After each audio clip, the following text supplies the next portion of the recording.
cette chronique hebdomadaire, j'accueille Christophe Amorio. Bonjour Christophe. Bonjour Emmanuel. Alors, rapprocher les générations, ça c'est quelque chose qui nous intéresse beaucoup dans cette chronique Génération Senior.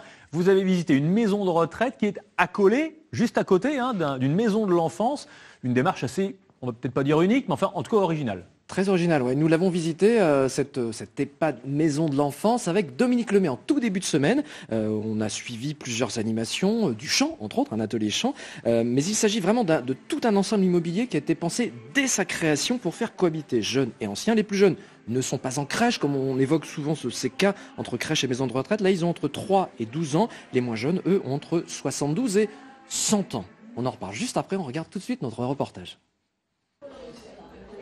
Des petits du centre de loisirs invités à la table des grands de la maison de retraite. Ça devient presque une habitude à Roche-Servière. Donne-moi ton couteau. C'est très bien, parce qu'on a des petits enfants qui sont de leur âge. Hein. C'est bien, très bien. Ça nous rajeunit. Oh, ben ils sont bien avec nous, hein. J'arrive à monter tout seul. Ça mène de la vie en fait. Du coup, alors on n'est pas tout le temps ensemble, parce qu'on n'a pas les mêmes rythmes de vie non plus. Mais voilà, on se croise assez souvent, les résidents se baladent souvent sur le parvis, viennent voir un petit peu ce que les enfants font, voilà. Et au-delà de la salle à manger de la maison de retraite, c'est tout un pôle qui a été pensé par cette commune pour que les générations se croisent. Un même ensemble baptisé l'Arbre à Sève, avec d'un côté une maison de l'enfance, un restaurant scolaire et de l'autre un établissement pour personnes âgées. On va mettre sur la planche, oui, allez-y. Et ce jour-là, le lieu est aussi ouvert sur l'extérieur avec un atelier gaufre original. Des jeunes du conseil municipal enfants ont choisi de venir à la rencontre de personnes âgées qui souffrent de troubles de la mémoire ou du comportement. C'est important quand même pour avoir de la visite, pour ne pas se sentir seul. Comme ça, elles vont se dire, au moins on pense à nous. Oh, c'est bon. C'est bon, c'est bon. Ça les éveille, entre guillemets. Ils ont les yeux qui pétillent à nouveau. Ils aiment beaucoup ces échanges. Ils les regardent simplement ou ils discutent avec eux. Il n'arrive pas forcément à apprendre sa gaufre, voilà. Faut les aider aussi après. Merci. Il y a une bonne ambiance. Puis ils sont mignons. Ils sont mignons, les petits enfants. Puis ils sont mignons, les retraités. Pourquoi tu dis ça? Parce que ils parlent pas, c'est comme des enfants. Ils sont sages, voilà. L'Arbre à Sève n'a que quelques mois de vie, il faudra encore quelques animations comme cet atelier chant pour trouver le bon tempo, mais l'initiative suscite déjà des envies et elle pourrait même donner des idées à d'autres communes.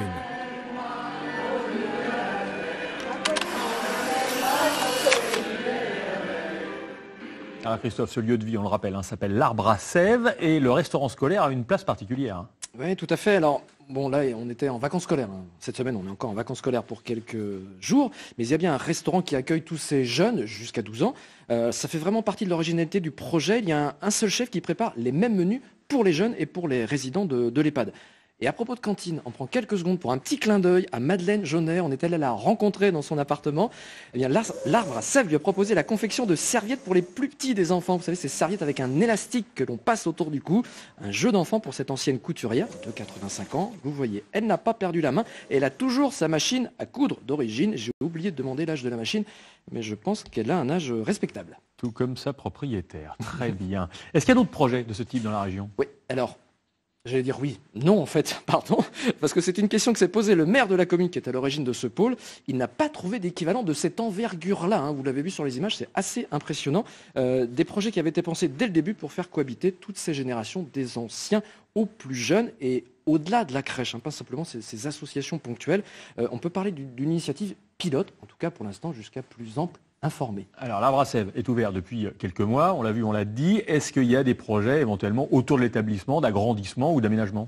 Oui, ça fait faire plaisir à ces résidents qui se sentent un petit peu seuls. Il y a beaucoup de champs encore autour, mais bientôt il y aura 2 lotissements, ils sont déjà en projet. Au total, plus de 200 maisons devraient être construites, des habitations avec service pour les personnes âgées, mais pas seulement. Des jeunes couples avec enfants, par exemple, on y revient, l'intergénérationnel, pourront aussi s'y installer. Autre projet dans les cartons, une bourse au plan pour le jardinage en avril prochain et même une séance en plein air sur le fameux parvis de l'Arbre à Sève. Justement, c'est la transition adéquate. On va parler de l'agenda après.